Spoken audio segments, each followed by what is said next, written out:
สวัสดีครับ ใน EP 4 นี้เราจะเริ่มใช้โปรแกรม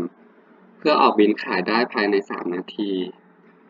โดยจะขายสินค้าเป็นเงินสดให้กับบริษัท JIB คือฮาร์ดดิสก์1เครื่องละ 4,500 บาท พิมพ์ใบส่งของมากับภาษีใบเสร็จรับเงินนะครับ โดยคลิกที่ระบบการขายสด คลิกที่เพิ่ม เลือกวันที่เอกสารคือวันที่ 2 มกราคม เลือกรหัสลูกค้าคือ C3 JIB ขอคืนภาษีได้ 100% นะครับ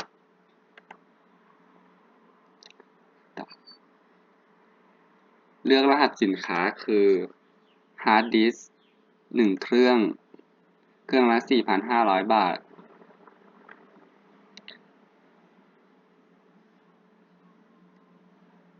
เลือกชำระเป็นเงินสดนะครับ เมื่อเราคีย์ข้อมูลเรียบร้อยแล้ว กดบันทึก ยืนยันการบันทึกเอกสาร กด Yes นะครับ คลิกที่ด้านขวามือจุด3จุดนะครับ กดพิมพ์เอกสาร เลือกแบบฟอร์ม ผมจะเลือกข้างบนนะครับ เลือกประเภทเอกสาร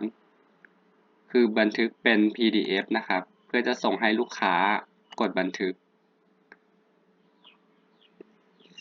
เลือกแฟ้มแล้วกดเซฟนะครับ